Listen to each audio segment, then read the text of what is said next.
buenos días. Continuando con la programación, vamos a tener ahora la sesión 7, desastres. Recording in progress. Y está como moderadora tenemos a la doctora Lucy López. La doctora Lucy López es médico cirujano, docente principal, directora del Departamento Académico de Medicina Preventiva y Salud Pública de la Facultad de Medicina de la Universidad Nacional Mayor de San Marcos, académica de número de la Academia Nacional de Medicina, magíster en epidemiología por la Universidad Nacional Mayor de San Marcos, doctor en Administración Estratégica de Empresas por Centrum de la Pontificia Universidad Católica del Perú. Invitamos a la doctora Lucy López a moderar esta sesión. Muchas gracias, bienvenidos a esta jornada. Agradezco a la Academia Nacional de Medicina y a su Junta Directiva por la designación para moderar esta mesa que es sobre desastres. Llamamos al podio a los expositores de esta mañana, el doctor Nelson Raúl Morales Soto, al doctor Guillermo Huatuco Collantes y a la bióloga Giseli Ijar. Adelante, por favor.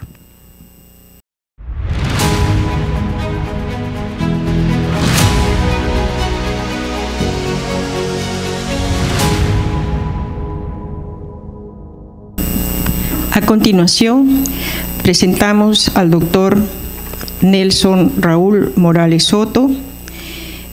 El doctor Morales Soto es académico honorario de la Academia Nacional de Medicina, paz presidente de la Academia Nacional de Medicina entre el 2017 y 2019, profesor principal de Medicina de la Universidad Nacional Mayor de San Marcos, presidente del Comité de Medicina de Emergencias y Desastres de la Universidad Nacional Mayor de San Marcos y especialista en Medicina de Emergencias y Desastres. El doctor Raúl Morales se hará cargo del tema prevención de desastres, para lo cual tiene 20 minutos. Distinguida concurrencia, muy buenos días. Agradezco a la Academia por la invitación. El tema no es grato para las personas. ¿Por qué? Porque choca con 15.000 años de historia y creencias.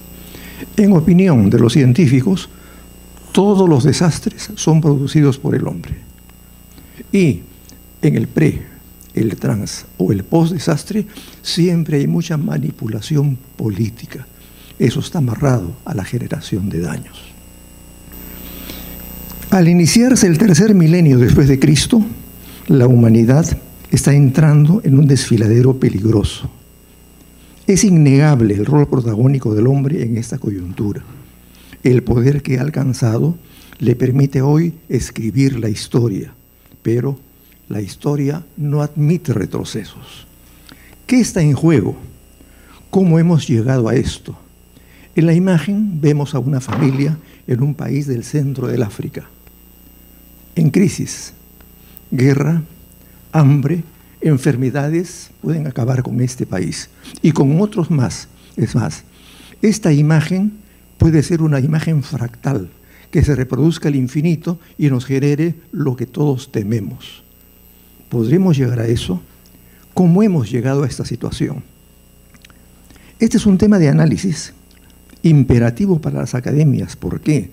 Desde su creación, 500 años antes de Cristo, han sido un espacio de reflexión sobre el hombre, su accionar y su destino. Los grandes desastres marcan un hito en la historia de los pueblos. A pesar de los grandes daños que producen, su ocurrencia aleatoria o imprevista hace que tengan baja prioridad en la agenda política o los titulares de los medios. Esta impresión o impreparación magnifica sus efectos y estos se califican a veces despectivamente como daños colaterales. Son daños que el hombre hace al hombre. Las estadísticas cuantifican la magnitud material de las pérdidas, pero no miden el efecto humano, el sufrimiento de las víctimas, su salud mental y su futuro. Esta presentación analiza una pregunta. El eje del tema va a ser: ¿han tenido los macrodesastres alguna influencia en los grandes cambios sociales ocurridos en la historia? ¿Cuáles serían los efectos para la humanidad de una confluencia catastrófica de las actuales grandes amenazas? La extensión del tema es muy alta, 9 millones de espacios en Wikipedia. Por lo tanto, sería muy difícil dar un avance significativo hoy día. No hemos apelado a la inteligencia artificial. Hemos usado fuentes propias y publicaciones que las veremos en el curso de. Siguiente. Naciones Unidas dice que en los últimos 20 años han ocurrido 7.000 grandes desastres en el planeta. Esos han causado 1 millón de muertes humanas y han producido 4.000 millones de personas afectadas. La pérdida económica es cuantiosa, pero lo peligroso, estas cifras son el doble que la del periodo anterior. Y más preocupante todavía, que la mayor causante de todo esto parece ser el desorden climático que está ocurriendo y que ya lo vemos todos los días en todo el mundo. Siguiente. Whittington, cronista inglés, analiza la descripción de 160 grandes desastres que interfirieron en la evolución del hombre. En su historia mundial de los desastres habla de guerras, terremotos, inundaciones, epidemias y 10 condiciones adicionales. ¿Qué dice? ¿No? De que esos desastres fueron en gran parte producidos por la acción del hombre, por negligencia o por omisión. Siguiente, por favor. Toda criatura siente terror cuando está bajo los efectos del desastre, pero existe una singular que le gustan las imágenes de destrucción, se place con ver el despliegue de las grandes fuerzas, paga por eso. Cine, televisión, el hombre. A nosotros nos encantan las imágenes de la destrucción. Por lo tanto, el hombre tiene mucho que ver en todo esto. Es una criatura desafiante que alberga sentimientos muy altos de amor y de odio, tiene ambigüedades y además tiene una conducta muy violenta. El hombre pretende competir con la creación. Siguiente cuadro. Y para eso ha llegado al poder nuclear. Este poderío nuclear podría destruir todo lo que hay en forma viva en la Tierra. Por lo tanto, el hombre puede ser capaz de su autodestrucción. Siguiente. ¿Por qué es así? ¿Cómo comenzó? Los primates aparecen hace 50 años en África. Evolucionan en diferentes ramas. Hace 3 millones de años, uno de ellos se diferencia dentro de la familia de los grandes simios, orangutanes, gorilas, bonobos, chimpancés, el hombre. Un animal extraño con muy pocas capacidades de ataque y defensa. Mejor dicho, una criatura que nació con alto riesgo de extinción. Sin embargo, ¿no?, a pesar de su debilidad, logró adelantar al resto. Lo primero que aprendió fue a manejar las manos y con las piedras pudo romper los huesos porque en el orden del banquete el hombre llegaba al último siempre, le tocaban los huesos de los animales cazados. Por lo tanto, solo podía utilizar esto y encontró que la médula de los huesos era buena para su salud y posiblemente eso influyó en el crecimiento cerebral. Progresivamente, cuando aprendió a cazar en grupo, logró presas que le permitían mejor alimentación y fue evolucionando. Los restos más antiguos del hombre, de la abuela anterior a nosotros, ¿no?, es llamada Lucy, fue encontrada en Etiopía. Siguiente. Siguiente lámina. Hace 45.000 años el hombre se esparce del África hacia Europa y Asia y por donde va dejando huellas del avance de su pensamiento y le gusta pintar. Y hace verdaderas obras de arte como este bisonte en la cueva de Altamira, España. Inicialmente pinta animales deseables para su comida o peligrosos para él, pinta escenas de caza, de recolección, de la crianza de los niños, pero tiempo después, siguiente lámina, aparecen figuras de demonios y animales que no existen. Por lo tanto, aparece ¿qué cosa? El pensamiento abstracto. Este hombre comienza a tener preocupaciones entre los dioses y los demonios, entre la existencia de otra vida o el que será después. Esta es la imagen del diablo Gaga, una pintura rupestre en Perú, en Huaraz. ¿no? Está en un cerro que era el protector de la ciudad de Rontoy. Siguiente, por favor. Uno de los monumentos más extraños que hay, ¿no?, al pensamiento humano está en Turquía, Göbekli Tepe. Es una ciudadela de la Edad de Piedra, cuando el hombre era todavía nómade, era un recolector que caminaba sin cesar. ¿Por qué lo hicieron en ese lugar? ¿Y cuánto tiempo tiene? 12.000 años. Hasta hace pocos años se pensaba de que los primeros asentamientos humanos tenían 5.000 años, nada más. Pero esto rompe con esa idea. Göbekli Tepe es un lugar sagrado, es el primer centro ceremonial religioso, está en la llamada Colina Panzuda, ese es el nombre en el idioma local. Y es curiosa su construcción. Los pilares monumentales que la sostienen al centro figuran personas, posiblemente una pareja. Lo llamativo es que están enfiladas exactamente con la estrella Sirio. ¿Por qué? Porque los dioses vivían en las estrellas y de ese lugar gobernaban los destinos del hombre. Comienza la idea de que los desastres son producidos por los dioses como castigo. Bien, existen numerosas tallas en estas construcciones. Siguiente, por favor. Estas tallas y dibujos marcan las preocupaciones principales de ese grupo humano, todavía nómade. En una imagen a la izquierda de ustedes, ¿no?, hay el cuerpo de una mujer copulando. ¿Por qué? Eso era el temor a la supervivencia, ¿no? Por lo tanto, había que rendir culto a la reproducción humana. Y al lado hay una figura que es mucho más extraña y ha costado mucho esfuerzo, ¿no?, crear hipótesis sobre ella, ¿no?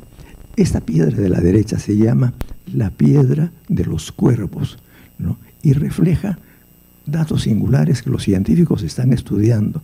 Dicen que en el centro hay una imagen redondeada que es el Sol, rodeada de animales que ahora representan las constelaciones del zodiaco. Pero además en un ángulo se ven estrellas fugaces cayendo hacia la Tierra. En la parte inferior, lo que sería el mundo terrenal, hay señales de grandes inundaciones, con figuras humanas aterradas, emaciadas y algunos sin cabeza, señal de que habían muerto. Pero en todo el escenario inferior hay multitud de cuervos que están descarnando los cadáveres. ¿Qué se piensa que ocurrió? Sencillamente que una gran catástrofe se abatió sobre ellos y explica la creación del templo. Es más, los científicos han demostrado que hace 10.500, 11.000, ¿no?, años ocurrió una caída de un asteroide a la Tierra que estalló al entrar a la atmósfera, pero el fragmento mayor estalló en lo que ahora corresponde a las Américas. Este hecho produjo más o menos 1.500 años de glaciación y la gente debió vivir bajo tierra. Esto figura en esta gráfica. Por lo tanto, esto podría ser testimonio de lo que ocurrió y una advertencia, un mensaje al futuro, lo que podría volver a ocurrir, porque esos desastres provenían del cielo, como fue ese asteroide. Siguiente, por favor. En tal forma que el hombre asocia la palabra, la imagen, el concepto de desastre con una palabra y la llama desastre, que en latín significa desastrum, mala suerte, mala fortuna, mala estrella, cataclismo, calamidad. Es así como los hombres ya asocian, ¿no?, el desastre como castigo y decimos siempre, calma tu ira, Señor, cuando ocurre un terremoto. En la parte inferior hay una palabra que elegantemente usan los aseguradores cuando no van a pagar algún elemento asegurado y le ponen fuerza mayor para justificar que no pagan. ¿Fuerza de quién? Obviamente los dioses. Siguiente, por favor. Taitacha temblores.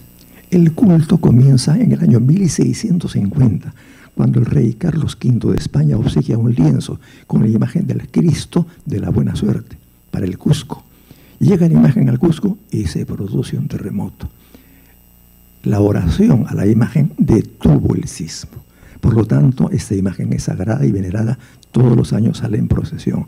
En Lima hay un culto también parecido, el Señor de los Milagros, que tiene relación con los grandes terremotos de Lima. ¿no? Esa es la fiesta más multitudinaria del mundo católico. Siguiente, por favor. El hombre hace 15.000 años caminaba desnudo o cubierto con pieles de animales. Ahora se cubre con costosísimos trajes espaciales presurizados y antirradiación para soportar el vacío del espacio. El hombre está explorando las estrellas, pero solo tiene 15.000 años de historia. Mejor dicho, tiene una inmadurez, repito, inmadurez inmensa en su conciencia, en lo espiritual. El hombre no ha terminado de conocer su conciencia, pero ya está explorando nuevos mundos, buscando ¿qué? Buscando una casa alternativa, porque de repente este mundo se nos acaba. Siguiente, por favor. ¿Cuáles han sido las mayores calamidades de la historia, reconocidas por los científicos? Siguiente. Hace 2 millones de años, mientras ocurría la transición de homínidos, monos, a homo, casi hombres, ¿no?, se produjo la caída de un asteroide descubierto por el barco El Tanin en el sur de América. Tenía 4 kilómetros de diámetro, produjo olas de 500 metros y una glaciación que duró más de 1000 años.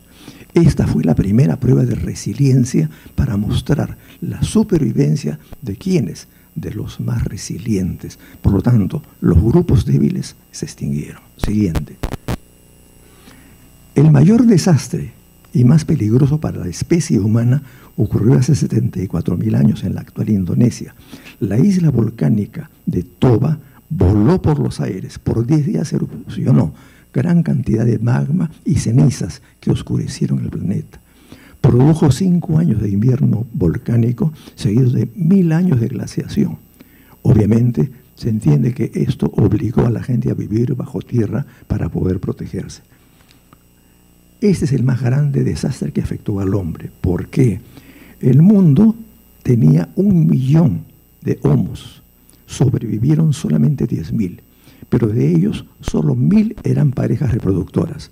Nunca estuvimos más cerca de la extinción, pero nos mostró que podía ser el que se adaptaba mejor. El gran rival del Homo sapiens era en ese tiempo el Homo antiguo, ¿no?, que no sobrevivió, se extinguió. Siguiente, por favor, el Homo arcaico.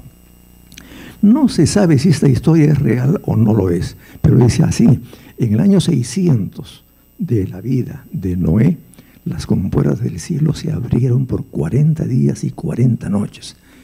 El planeta se anegó por las maldades del hombre, como castigo de Dios. Bien, esto se repite en varias citas, inclusive Jesús le habla a sus apóstoles de esta ocurrencia, y Dios también se compromete con el hombre a no ser tan duro con su comportamiento. Sin embargo, 1000 años antes de esta historia, hay una parecida, ¿no?, en el mundo antiguo de Mesopotamia, donde en la epopeya de Gilgamesh se relata esta historia con los mismos términos, cambian solamente los personajes y el tipo de daños. Ya no es una inundación, sino es una congelación del planeta. Y eso obviamente ha ocurrido hace 10.000 años. Siguiente, por favor. Una prueba muy dura para el ser humano ocurrió en el año 1347. Un barco procedente de la China trajo enfermos a Italia, ¿no?, y las ratas desembarcaron y atacaron la ciudad. La explosión patológica fue tremenda, gran destrucción de personas, daño a la población. Según los cronistas, en la forma bubónica, esta infección producía la muerte del 60% de la población. El 100% moría en la forma pulmonar. Grandes fiebres, a veces muerte intempestiva. Los médicos aprendieron a cuidarse, ¿no?, con estos ropajes altos, todo el cuerpo totalmente cubierta, y perfumes en el pico, en la máscara que se ponían. Hay quien hace la aromoterapia. Murió el 75% de la población europea. Algunas ciudades perdieron en las 9/10 de su población. La gente del campo abandonó para irse a las ciudades donde tuvo que aprender a leer y escribir para poder asumir las tareas de Estado. Siguiente, por favor. En la Europa medieval no habían desastres. que sí ocurrían en las tierras infieles del Asia. ¿Por qué? Porque los monarcas europeos eran de familia divina, tenían relación con la familia de Cristo. Por lo tanto, no, las ciudades se salvaban. Pero ocurrió de repente un hecho insólito. Siguiente lámina. La ciudad más católica de Europa, Lisboa, en el día más santo de todos los católicos, el Día de Todos los Santos, ocurrió un gran terremoto en Lisboa. El terremoto, seguido de maremoto y seguido de incendio masivo, destruyó el 85% de la ciudad. El rey quedó enfermo, ¿no? El rey quedó con afección mental que no le permitió seguir gobernando y lo tuvo que ser el primer ministro. Gracias, doctora. Siguiente, por favor. La indiferencia de los reyes de Europa a lo ocurrido acrecentó el odio que había hacia ellos y estalló en una revolución francesa 30 años después. Siguiente, por favor. Cambiaron los destinos del hombre. Ahora se buscaba la igualdad, la fraternidad, ¿no? Y la libertad, cosa que seguimos buscando. Las guerras mundiales aportaron poco, solamente acabaron con los imperios, ¿no? Y nacen las Naciones Unidas. Siguiente, por favor. Hay un observador que todos los años se reúne en Suiza para ver la seguridad mundial, entre los 80 tópicos que revisa el Foro Económico Mundial. Y en este capítulo, la estrella de riesgo que ustedes ven acá, pone al centro el riesgo mayor de toda la humanidad. Fallas en la gobernanza global. Fallas en la gobernanza global. Y eso lo estamos viendo ahora.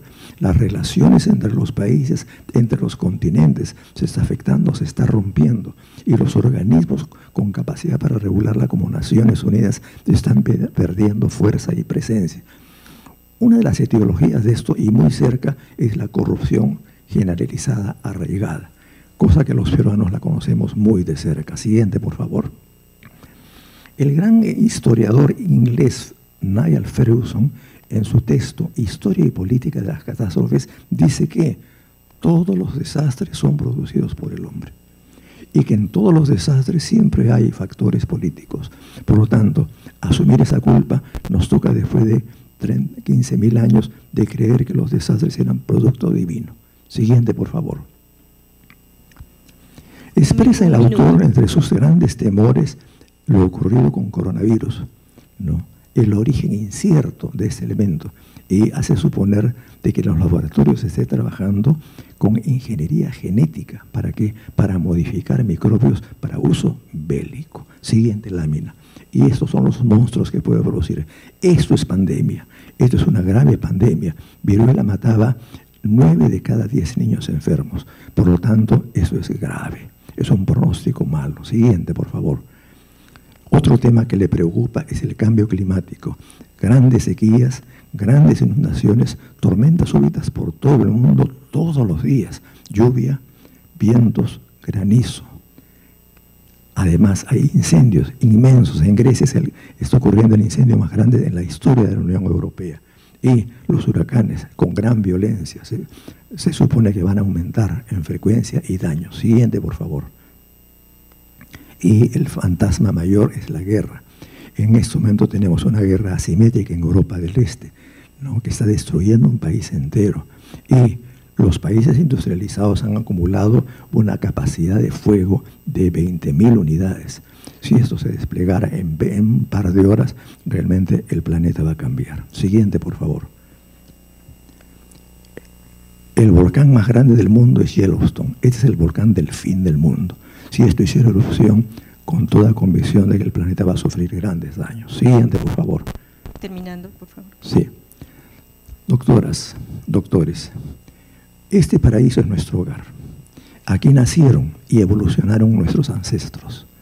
Pero hemos hecho lo imposible por dañarlo. En solamente 200 años de industria, ¿no? Vista desde un punto adverso a veces, ¿no? Como un avance de las ambiciones humanas. La pregunta es, ¿y lo habremos perdido? No lo sabemos, pero depende de nosotros. Tenemos que hacer el máximo esfuerzo por conservarlo y aprender a entendernos y a aceptarnos. Gracias. Muchas gracias.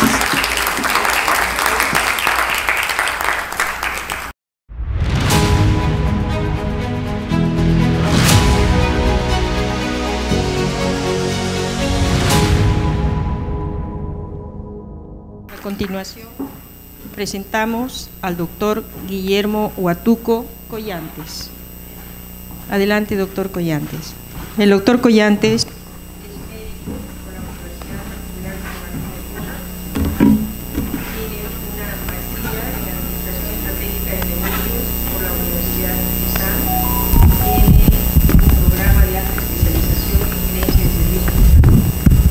programa de gestión de potencial humano por la Universidad San Martín de Porras y auditor por la Universidad Nacional Mayor de San Marcos y una maestría en Administración Estratégica de Negocios por Centrum Católica.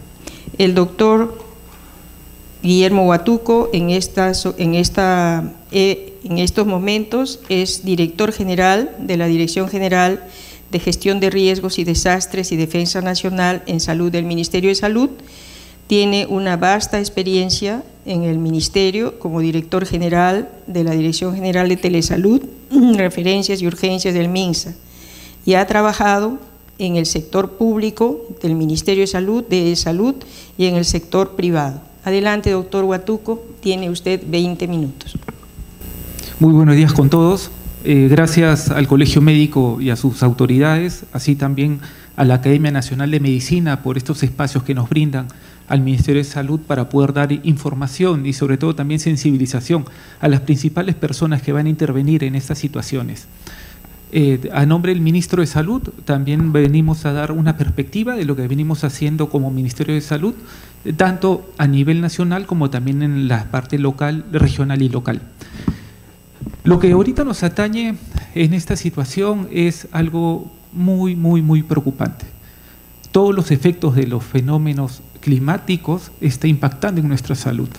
Hemos visto situaciones en la exposición anterior donde muchas veces no hemos podido nosotros reaccionar, nos han dejado prácticamente a una situación de la adaptación propia del mundo, y claro está de que el hombre poco pudo hacer.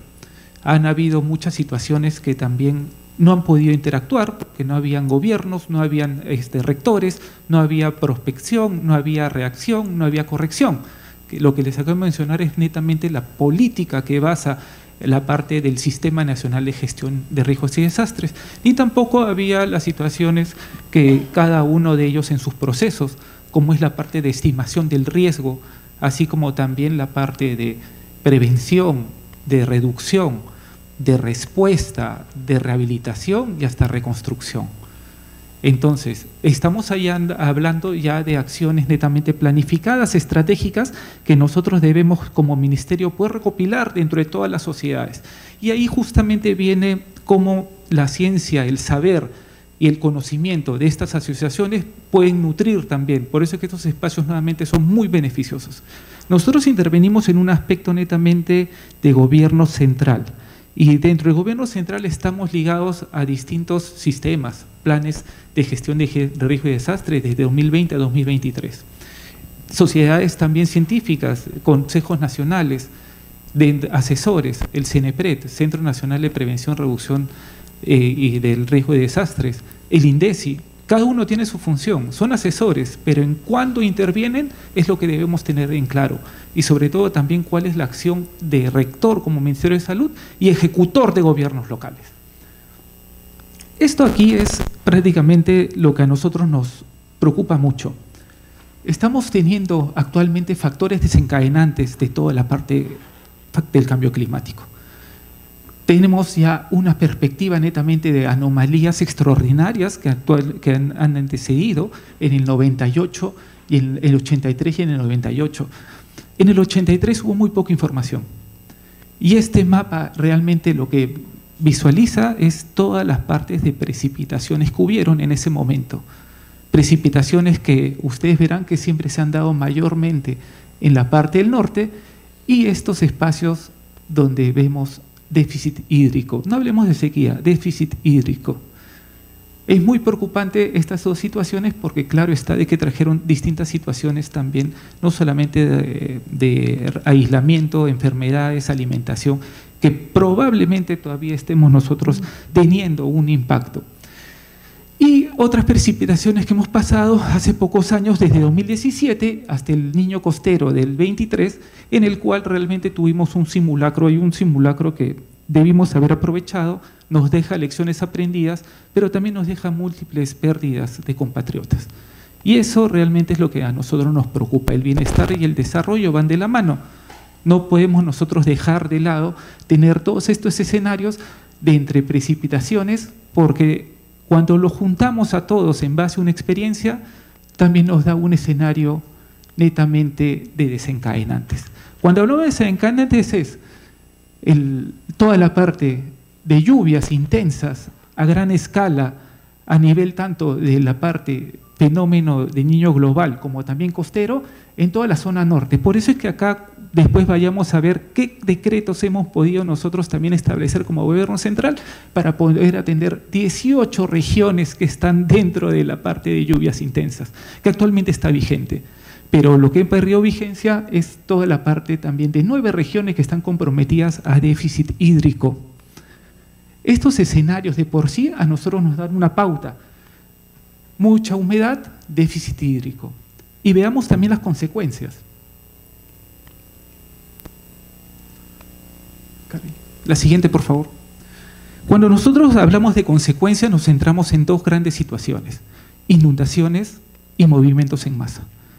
Ambas situaciones están relacionadas, miren, en el norte, preponderantemente, tenemos un alto y muy alto riesgo.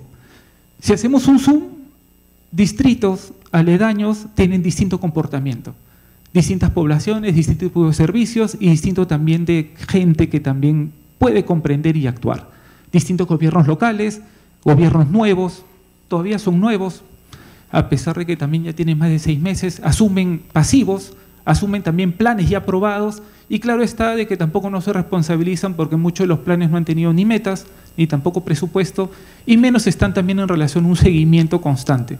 Muchas veces piden fondos, no ejecutan. El norte tiene muy alto riesgo ahorita de tener también todo lo que son lluvias. Sumamos otro mapa más, que son movimientos en masa. Vean cómo va en relación desde la parte de inundaciones en relación a los ríos. Ríos. Inundaciones desborde y en relación también a los ríos. Por eso es que también hay bastantes obras en la parte de los cauces. Pero vean todo lo que es movimientos en masa, deslizamientos. Este es muy alto. ¿Qué cosa estamos haciendo para poder prevenir todas esas situaciones?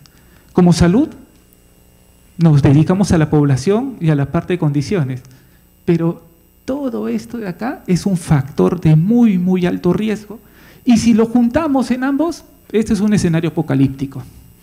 Así nosotros lo hemos catalogado y en base a eso también venimos trabajando. ¿Cuáles son nuestros grandes desafíos? No los ataques netamente en estos momentos donde sucede alguna situación de desastre, donde pueden haber quizás policontusiones o alguna otra situación traumatológica o demás. Lo que nos preocupa es todo lo que va a venir consecuencia de aislamientos, consecuencia de hambruna, consecuencia también de factores sanitarios, de factores que realmente comprometan las necesidades básicas de la población. No actuamos solos, estamos también con vivienda, con ministerios de transporte, con ministerios también del ambiente, agro. No estamos solos, pero ¿qué cosa es lo primero que va a golpear? Una situación de salud. Nos enfocamos en los primeros días a toda la parte sanitaria. Si no hay sanidad, ¿qué cosa tenemos? Edas, iras, independientemente también que sean por inundaciones o por déficit hídrico. Edas e iras. Las siguientes etapas ya estamos hablando de leptospirosis metaxénicas. Ojo, metaxénicas. Pero seamos conscientes, ¿esto es lo único que va a afectar? Ya tenemos anemia, ya tenemos déficit de inmunizaciones, no llegamos a nuestras escalas, a nuestras metas. Tenemos muerte materna, atención de gestante y población de riesgo. Tenemos pacientes crónicos. ¿Será posible nosotros poder atender todas estas situaciones de salud en base también a otros precedentes, otras poblaciones que también van a tener una susceptibilidad de poder estar aisladas? Seamos también conscientes de esta situación actual. ¿Por qué nos enfocamos en metaxénicas? Primero teníamos el COVID, que dejó grandes secuelas. Vino el fenómeno del Niño, el Yaku golpeó peor y de ello nacieron epidemias, brotes, epidemias. Dengue, el primero.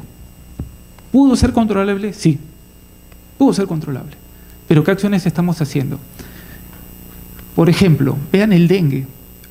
Si nosotros comparamos 2023, donde se registraron hasta semana 22, 235.000 casos, contra el 2017, que fue un pico alto con 48.000 personas, algo ha pasado, ¿no?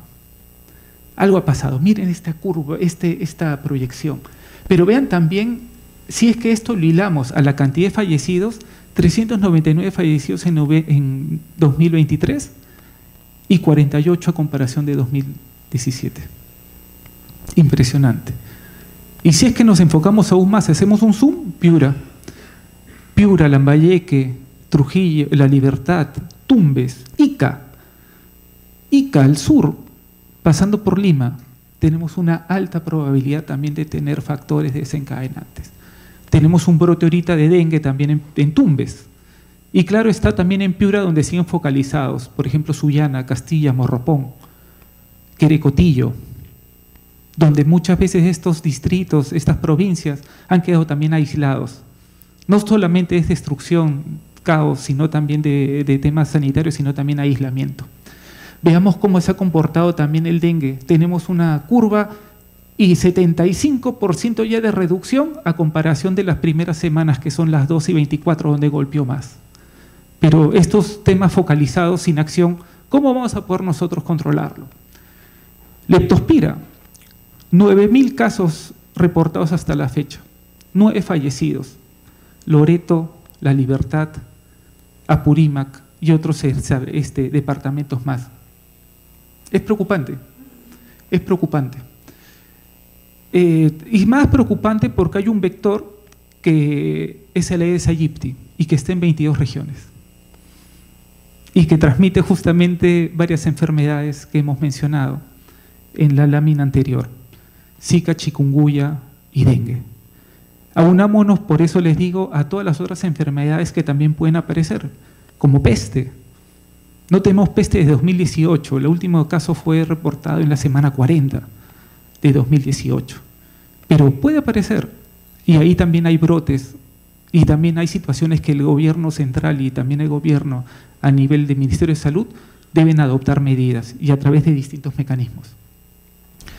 Otro gran desafío es que, como les he mencionado, trae no solamente situaciones sociales, sino también situaciones netamente de infraestructura.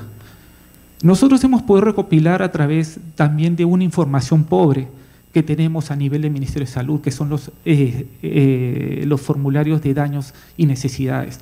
En el 2016 hasta el 2021 hemos podido recopilar información, filtrando, verificando y sobre todo también de una data histórica. Pero tenemos un gran riesgo. No estamos acostumbrados a realizar documentos de gestión y documentos también que nos permitan a nosotros tener información. Nosotros tenemos a cargo el COE, el Centro de Operaciones de Emergencias, donde debía llegar toda esta información. Y hay un mal registro, un subregistro y a veces también desconocimiento. No podemos tener nosotros alguna acción si es que no conocemos cuál es la base fuente y también las situaciones que atraen. Lo más preocupante es que 23 establecimientos de salud han visto afectados por lluvias en 5 temporadas durante estos periodos. ¿Se imaginan? ¿Qué cosa he hecho por esos establecimientos? 23.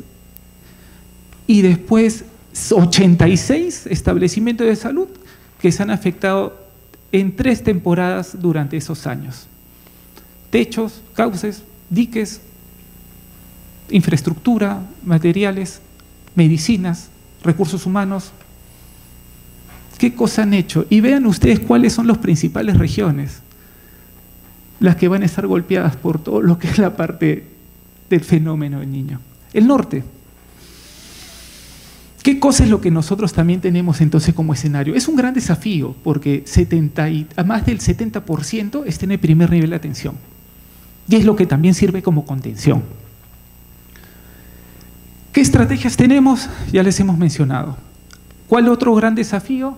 Que ahorita estamos nosotros como Ministerio de Salud pidiendo delegación de facultades y modificación también de un decreto legislativo que es el 1156, que no solamente sea para respuesta ante un brote, epidemias y pandemias, sino también que sea relacionado y agrega un término en todas sus anchas, que es emergencias y desastres, entendiéndose de todos los fenómenos que les he mencionado anteriormente. Inundaciones, huaicos, sismos, volcanes y todo. ¿Se imaginan ante el escenario anterior apocalíptico sumarle uno de estos factores? Desaparecemos. Entonces, nosotros como principal entre las emergencias sanitarias y como también proponente con todos los sectores, presupuestos y bienes, ¿qué facultades tendríamos? Poder ejecutar no solamente cuando se dé el daño, sino desde la parte netamente de prevención y también de reducción, actividades, acciones, obras, contratar personal, CAS. No solamente inyectar decretos supremos para poder tener que las regiones tengan dinero, sino y contraten y tengan algún tipo de adeudo, alguna no formalización o algún otro tipo de, ni siquiera también protección al personal de salud, sino también regulando que estos estén correctamente establecidos. Como emergencias sanitarias anteriores tenemos decretos supremos en 59 distritos, sobre todo la parte del dengue, y la otra que también hemos pasado como poliomielitis. Estas son las actuales declaratorias vigentes. Tenemos 3 estados de emergencia y 3 también emergencias sanitarias vigentes. Las emergencias sanitarias vigentes, dengue, Guillain-Barré. ¿Por qué nosotros seguimos actuando en base a esto? Y también periodicidad. Tiene 90 días versus estos que tienen 60 días. Todos los días los monitoreamos porque de acuerdo a eso también están toda nuestra ejecución presupuestal y también nuestra ejecución de gasto. Este es el decreto que estamos modificando. Ahora sí, las acciones frente a MINSA. Lo primero es la parte comunicacional. La parte comunicacional, la parte de la promoción de la salud, la parte de vigilancia epidemiológica, fortalecimiento diagnóstico oportuno a través tanto de personal como también de medios de laboratorio, la parte de fortalecimiento ambiental y control vectorial. No solamente estamos hablando de temas relacionados a sanidad, sino también control de agua, la disponibilidad de también recursos, insumos, y otra parte de infraestructura, fortalecimiento también de las capacidades del personal de salud y fortalecer también todos los daños trazadores. A mí me sorprendió estar en Piura la semana pasada y uno de los principales personas que nosotros tenemos como medidor de cuánto sabe la sociedad son los taxistas. Y al saber qué cosa venía a hacer esta comisión al transportarnos, poníamos 4, nos dijo, yo creo que he tenido dengue, no, yo he tenido dengue, yo ya tuve dengue, a pesar de estar vacunado. ¿Vacunado? Sí, a mí también me sorprendió. Y ahí inició una serie de preguntas. ¿Por qué no fuiste diagnosticado? No, porque para eso no hay prueba. Aparte, ¿por qué no fuiste a un establecimiento de salud? Porque estaba rotado y me contagio más. 3 minutos. Aparte de eso, ¿quién te trató? Un personal de salud que es mi esposa. Ah, sí, ¿y cómo te trató? Me puso suero a chorro 3 días. Ah, entonces, genial, tu esposa es enfermera, estuvo bajo indicaciones. No, es técnica de enfermería. Y dime una cosa, ¿lo reportaste? No, habían como 10 más en mi cuadra y simplemente todos estamos a la deriva. Subregistros. Y otra cosa, ¿cómo se viste que era dengue? Porque dentro de la parte síndrome febril hemos visto ya otros antecesores. Por eso es que hablamos de casos comprobados y también casos probables. Entonces hay un subregistro, la comunidad no entiende, no sabe, no hemos sensibilizado, no hemos podido llegar hasta la parte de promoción de salud. Y ese es un ente así crucial. ¿Dónde debemos comenzar? No en personas adultas, educación. Ministerio de Educación, municipalidades, sectores, agentes comunitarios, en toda esa línea. ¿Cuánto hemos organizado? Nada. Eso es lo que nosotros debemos sacar. Entonces, la parte de sensibilización a la población, la parte también de una comunicación. Seguimos hablando y viendo al bendito mosquito, a la Aedes aegypti, ahí en todas las publicaciones. Lavado de manos, nada. Cloración, nada. Control vectorial, nada. Y también elaborar comunicacionales para cada uno de ellos enfocados también a la parte intercultural. Tenemos que también ser inclusivos. Caray. Desde la parte de vigilancia epidemiológica, ya hemos nosotros tenido los antecedentes, equipos de respuesta rápida, y queremos llevarlo hasta que cada una de las redes de salud tenga su personal encargado de una respuesta rápida. Para eso también estamos nosotros, a través de nuestra Escuela Nacional de Salud Pública, capacitando, fortaleciendo todas estas situaciones para poder lograr efectos producentes. Y también la evaluación de los potenciales epidémicos, 7 días, 24, 72 y 7 días. El fortalecimiento también de los centros centinela y monitoreo también del funcionamiento de los albergues, porque cuando hay albergues también se desatan otras epidemias. El fortalecimiento de la infraestructura hospitalaria, poder hacer los lineamientos no solamente de los requerimientos, términos de referencia, sino también hacer seguimiento de todo lo que son su implementación de planes de estructura, gasto. El otro factor es netamente la parte de abastecimiento. Senares, nuestro principal comprador a nivel nacional, tiene que llegar hasta el último punto, pero también aparte de llegar hasta el último punto, debe también ver la redistribución de medicamentos. Un establecimiento no tiene, el del costado está sobrepasando sus niveles de cloruro, sales retrantes o cualquier otro medicamento que puede ser para la atención oportuna de los casos. Después, la parte de los daños trazadores. Hemos acostumbrado a ver todos los temas febriles. Ok, los ubiclines y fentoferriles para poder detectar, pero ¿qué pasa si ahí va un profesional que no tiene la capacitación, no tiene la expertise, no solamente de diagnóstico, sino también de tratamiento? Estamos mal, entonces fortalezcamos capacidades. Después de eso, veamos todos los equipos también de salud mental. Son poblaciones altamente golpeadas, han perdido todo. Trabajo, empleo, todo. No tienen agua, no tienen condiciones, la gente se muere. Salud mental. La parte de fortalecimiento también a través de distintos mecanismos también de acción. Aquí tenemos nuestra parte también de todos los trazadores, como le hemos dicho, el agua segura, cloración, agua segura, medios seguros, Digesa, aquí está presente Digesa. Y la parte también de laboratorio, laboratorios a través de una prueba diagnóstica bien abastecidos, netamente con personal calificado, un buen sistema de reporte, el uso de NELDA, poder tener información para poder hacer una réplica. También las capacidades de respuesta, no solamente con tiendas y oferta móvil, sino también a través de personal, brigadas. Tenemos más de 5.000 brigadistas a nivel nacional, más de 600 en Piura. Tenemos que capacitarlos en todos estos factores de primera respuesta, epidemiológicos, hospitalarios y otras acciones más, también como distribución de medicamentos y monitoreo de parte del COE. Necesitamos información. En general, es eso, hubiera querido explayarme en otros sentidos, más abocados netamente a las acciones, pero el tiempo me gana. Espero poder haber transmitido esta comunicación a que el MINSA está también queriendo retransmitir, no solamente a sociedades científicas, sino también a gobiernos regionales y público en general. Muchas gracias, a sus órdenes. Muchísimas gracias, doctor Huatuco. En realidad, mucho conocimiento que transmitir y que implementar. Muchas gracias. Vamos a seguir en contacto.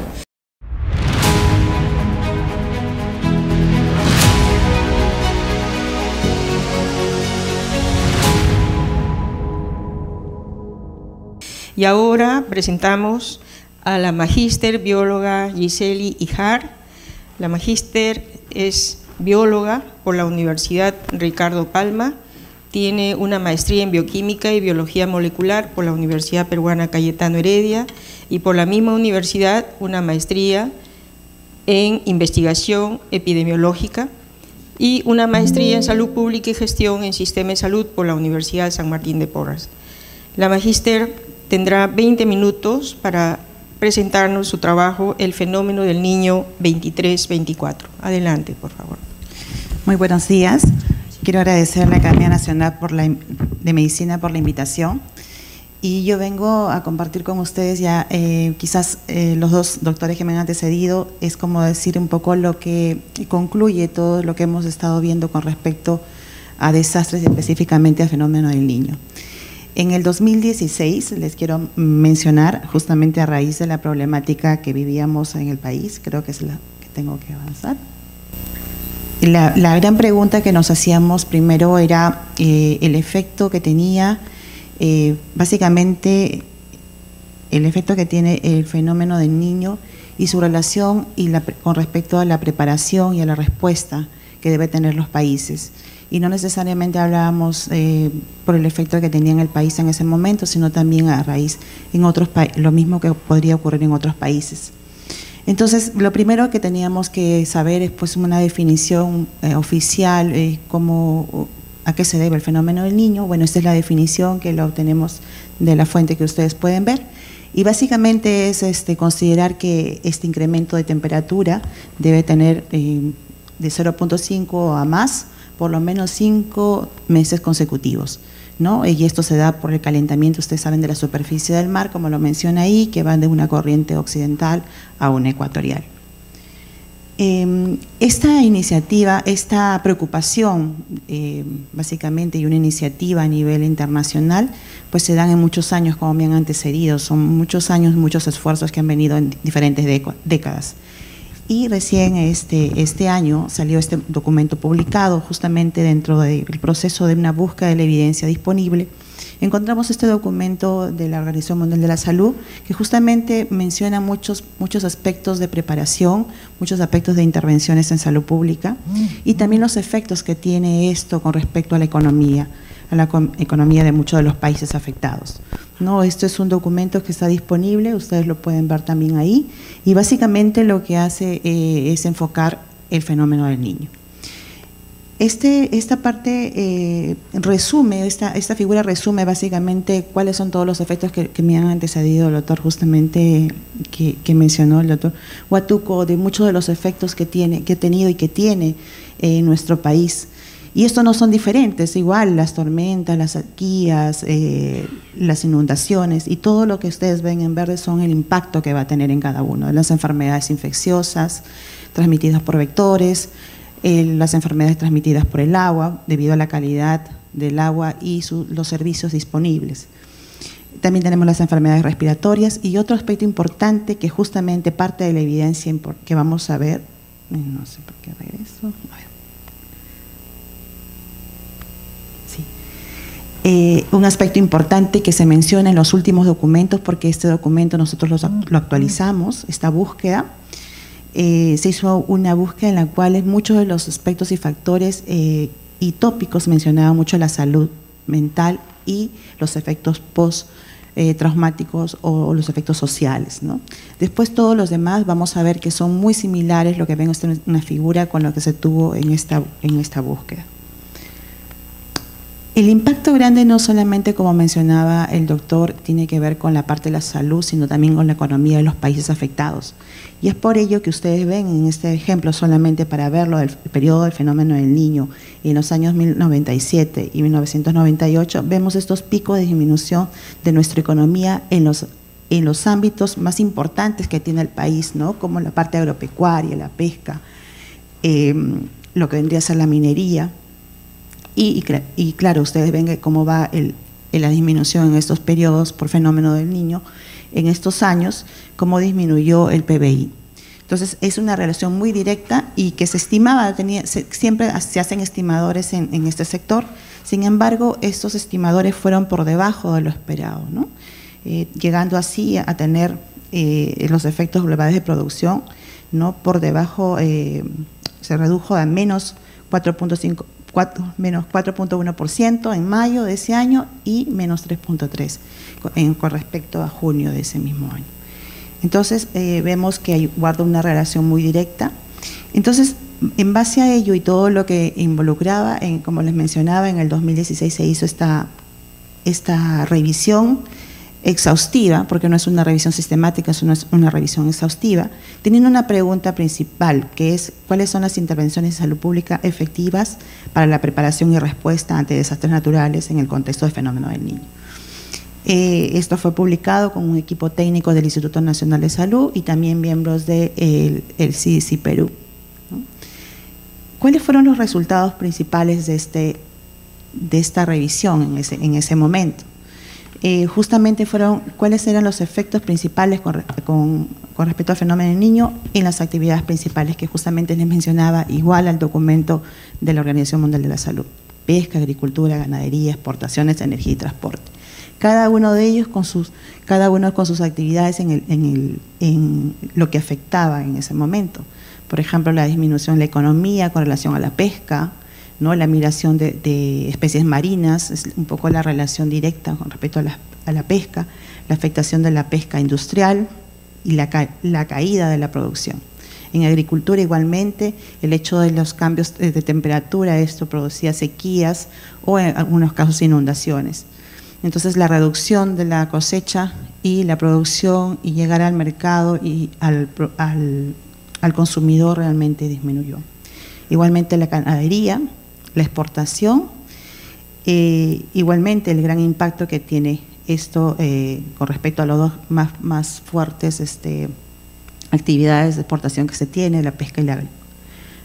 Entonces vemos cómo directamente esto, no solamente por el impacto, sino también toda la parte económica que tiene para nuestro país, ¿no?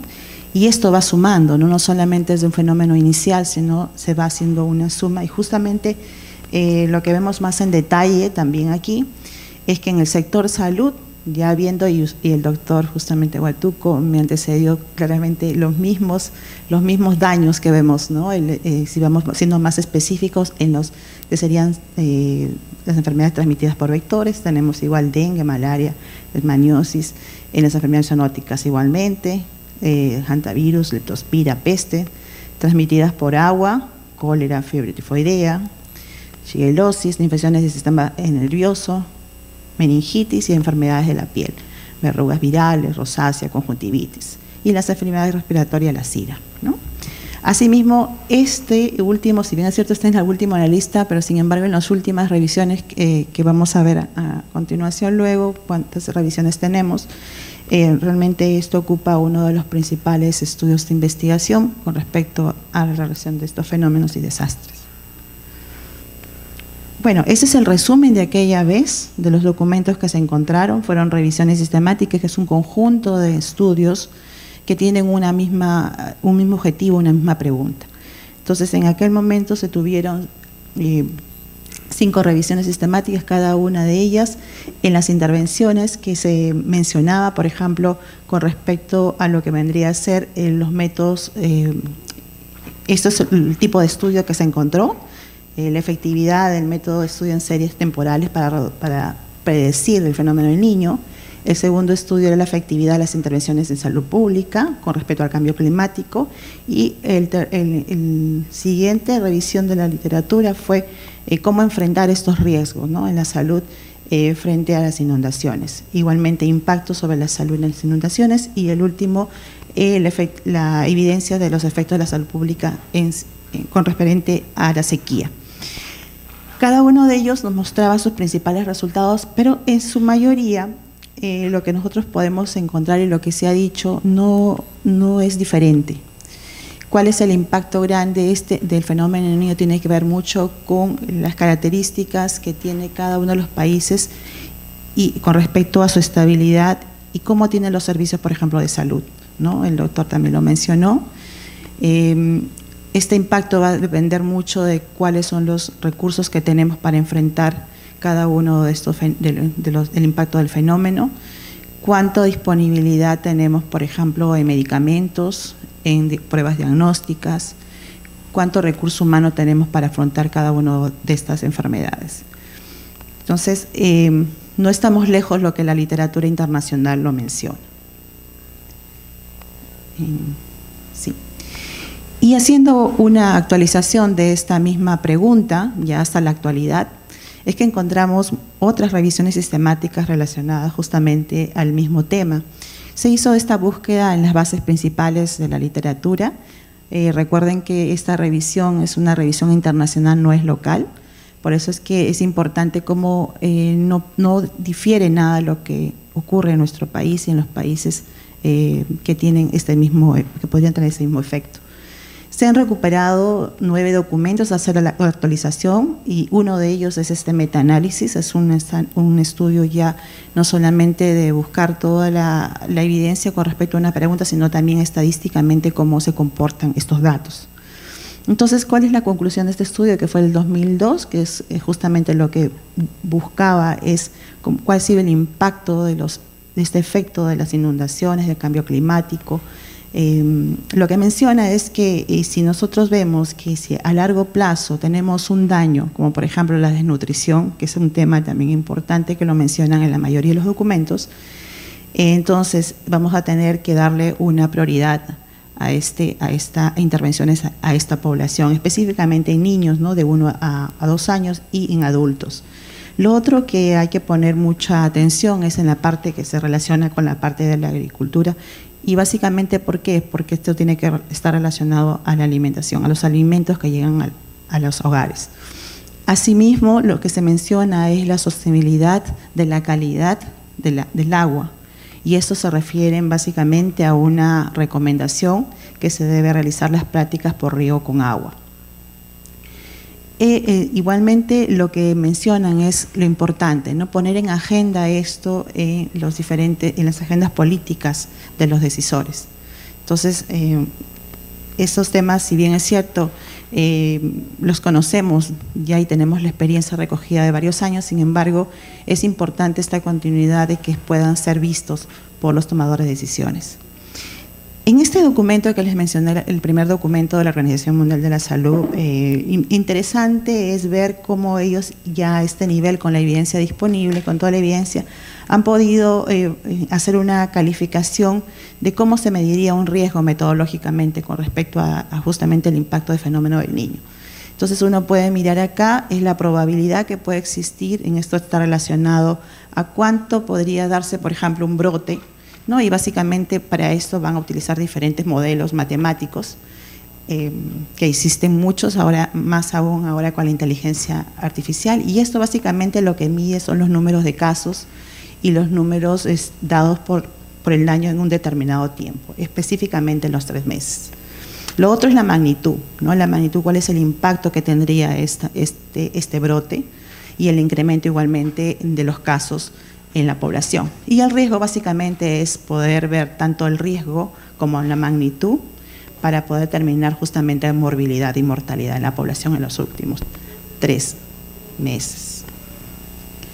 Entonces, lo que vemos aquí en el documento, y eso también está accesible, si ustedes van a tener las presentaciones, pueden acceder al documento, es cómo se va a ver por cada uno de los impactos que ha tenido en salud pública, y hablábamos de la desnutrición, hablábamos de las enfermedades transmitidas por agua, como el cólera y otras enfermedades transmitidas por agua, y las enfermedades transmitidas por vectores como malaria y lo que habíamos visto, y ustedes ven el riesgo de su consecuencia. Mire, la malnutrición es el que más de repente va a estar más afectado, es lo que dicen la mayoría de los documentos revisados.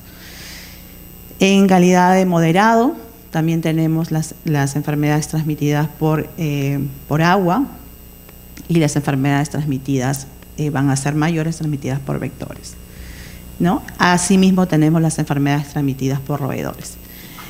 Entonces, acá tenemos el otro grupo. La siguiente, por favor.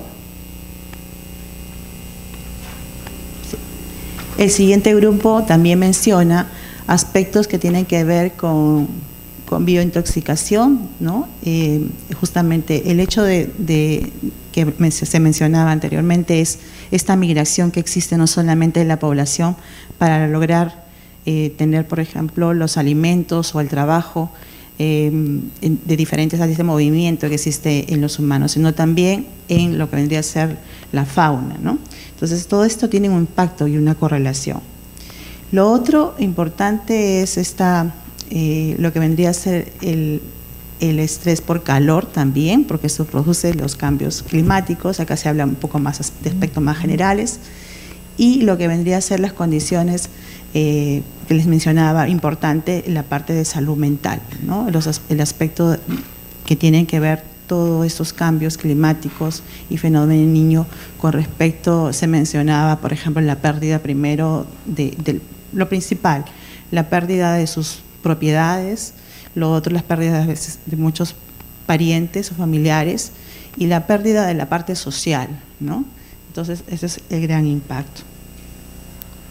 Bueno, ¿qué tuvo por conclusiones en general estos estudios? Lo principal es que van a existir o existen intervenciones con respecto intervenciones de salud pública para cada uno de los efectos que podría tener el fenómeno del niño.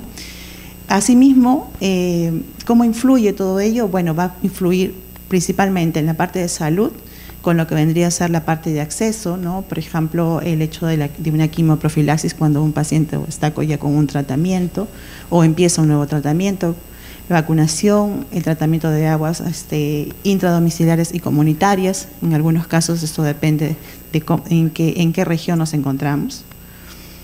Y las intervenciones ambientales, como el tratamiento de agua para el consumo humano, presenta una evidencia y resultados, si bien es cierto, presenta una evidencia, resultados divergentes, sin embargo es considerado dentro de los factores que lo han mencionado en cada uno de los estudios. Lo otro importante es que se tenga en cuenta la información disponible a nivel local. Esta información que se mencionaba, que no tenemos a veces la data o el subregistro, ¿no? Si estuviéramos preparados con información local para poder justamente tener esas intervenciones, pues sería… 3 minutos, más, por favor. Sí, muchas gracias. Sería mucho más efectivo la intervención. Y la otra intervención importante es en el tema de la vigilancia de los efectos, ya sea sequías o inundaciones, pero más que todo el impacto que tiene ellos, ¿no?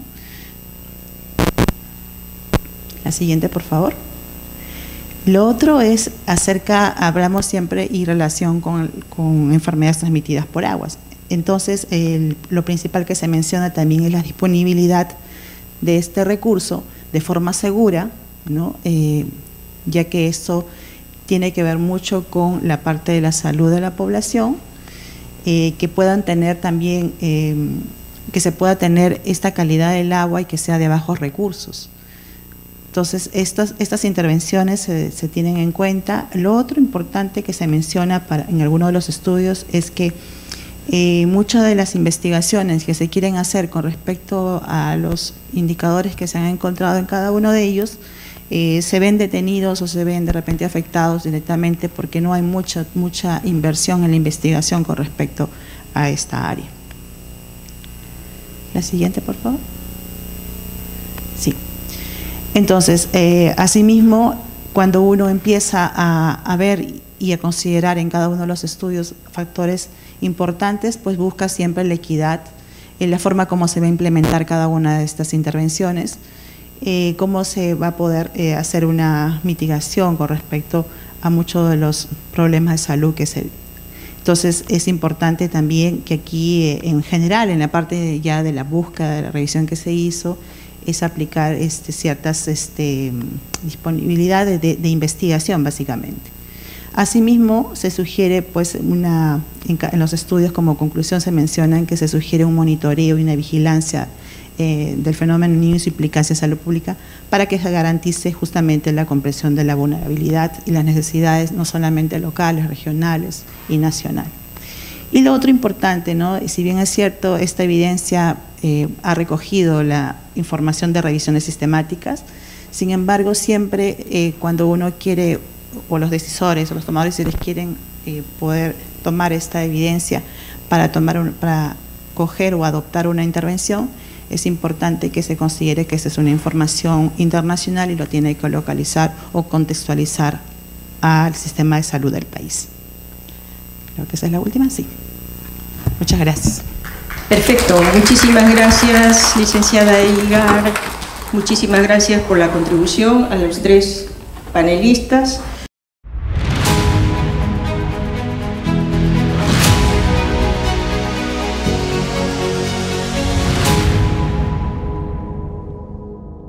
Y ahora vamos a tomar 2 preguntas de la audiencia seguidas y pedir a los ponentes sus comentarios. ¿Alguna pregunta de la audiencia? Sí, por favor, su nombre. Gustavo Doctor González, por favor. ¿Y alguien más que va a intervenir? Doctor Jorge. Adelante. Doctor Guamán, perdón. Adelante, doctor González. Nosotros hemos tenido 2 episodios que han determinado un incremento notable en casos de las muertes, los Yacu y Costero. Y ahora ya se está evidenciando la presencia del niño global, incluso lo dijo ya en Tumbes, el número de casos de dengue que está aumentando considerablemente. Ayer se presentó en un póster cómo la temperatura alta y sobre todo en las ciudades mal planificadas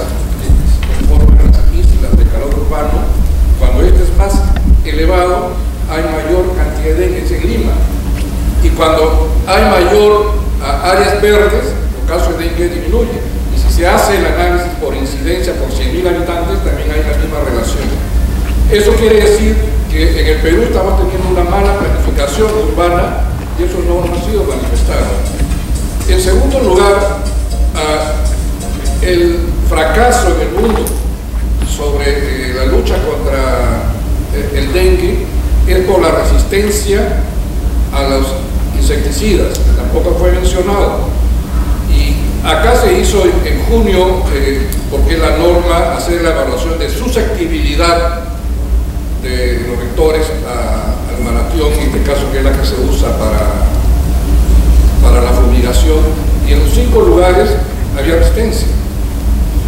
Luego se plantea hacer un rociado intradomiciliario en 6 meses, y como dice, está al 2%, no causa daño. Sin embargo, no hay una evidencia de que se evalúe a la población que está, y no solo la población expuesta, sino los fumigadores en su salud. Se sabe que el malatión se asocia a cáncer de tiroides, hiperglicemia, diabetes, depresión, y creo que eso es algo que debería ser evaluado en la población. Entonces me gustaría también decir, ¿por qué no se evalúan otras estrategias? Por ejemplo, hace 5 años la academia hizo una reunión en Piura presentando la idea de la Wolbachia en ese momento, y no se escucha, sobre todo en Perú. Colombia lo usa. Dicen, esto es para el mediano plazo, pero si el mediano plazo no empieza un día, nunca vamos a saber cuándo se va a cumplir el mediano plazo. Entonces no sé cuál es la estrategia que ustedes están planteando en relación a estas otras intervenciones. La radiación de los machos, por ejemplo, se usa el IPEN para la mosca de la fruta, exitoso. Y hubo un proyecto donde MINSA con el IPEN y universidades hicieron para el caso de Zika hace como 5 años, que no sabemos cuáles son los resultados. Entonces me gustaría saber cómo están pensando en la estrategia de estos problemas que están ocurriendo y que van a aumentar el próximo año. Muchas gracias, doctor González. Doctor Guzmán. Solamente una cosa concreta. Sí, como médicos, ¿qué recomendaciones concretas debemos dar a la población? Yo soy de Trujillo, ante este fenómeno del niño global. Bien, comenzamos las respuestas desde el doctor Huatuco, el doctor Morales y la licenciada Híjar. Adelante. Sí, respondiendo a la primera pregunta, nosotros estamos ahorita fomentando toda la parte promocional. La parte promocional, ¿qué cosa implica? Otra vez, que el propio ciudadano sepa todo lo que va a llevar el cambio climático, cómo debe adaptarse, mitigarlo. Y eso viene desde una situación de sensibilización, socialización y también ya netamente adaptarse. Nuestras estrategias comunicacionales, como le mencioné solamente con un caso, ya es preocupante. Y más preocupante sobre todo en una situación donde esté en riesgo. La altura, las condiciones naturales son muchas veces propicias para que no solamente se dé un caso de dengue, lo vuelvo a repetir, sino también múltiples enfermedades también metaescénicas y zoonosis. Ante las situaciones que nosotros estamos ahorita albergando, no solamente nos enfocamos a la parte de quizás combatir el mosquito, por eso es que se usa el Malathion. Tenemos que adelantarnos en la identificación netamente de cuáles son los centros desde donde se produce, eliminar residuos, identificar larvas y también hacer el control larvario. Y para eso también hay otro tipo de insecticidas como el piripoxifeno, ¿no? Entonces, hay distintas situaciones que también nosotros hemos podido hallar en brechas también de promotores de la salud.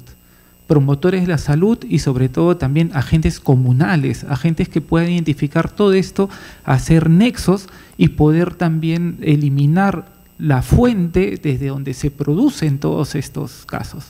Ya estamos hablando entonces de atacar en el ciclo reproductivo y también no agotarnos estrategias que son altamente costosas, demandan mucho más temas de recursos humanos, movilización de más recursos y donde sabemos también de que no hay capacidad también de algún tipo de adquisición como son termonebulizadores, su propio hábito y que también ya está escaseando en la región distintos recursos como son también los los productos químicos para poderlos combatir.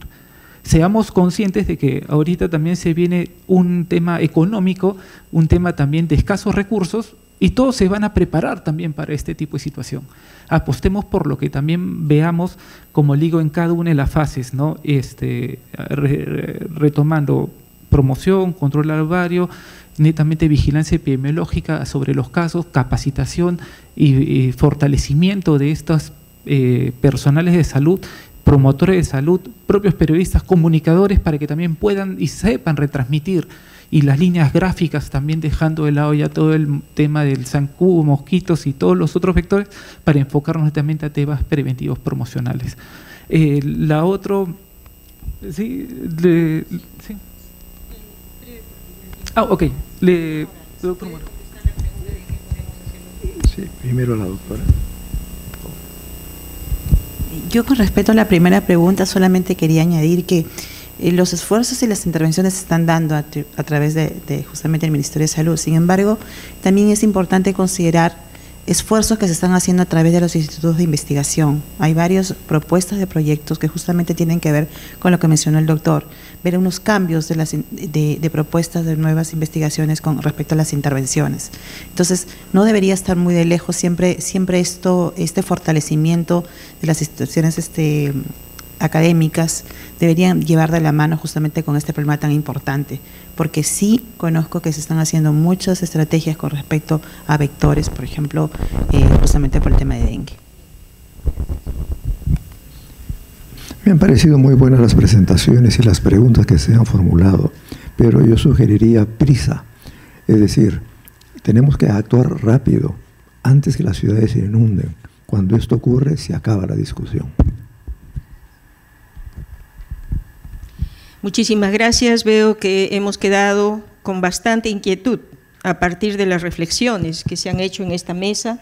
Agradezco inmensamente al doctor Huatuco, doctor Morales, doctora Híjar y a todos ustedes por sus participaciones. Va a continuar, este tema continúa con las siguientes mesas a continuación y damos paso al promotor, al conductor para la presentación de la siguiente mesa. Muchísimas gracias a todos ustedes. Si nos podemos poner acá.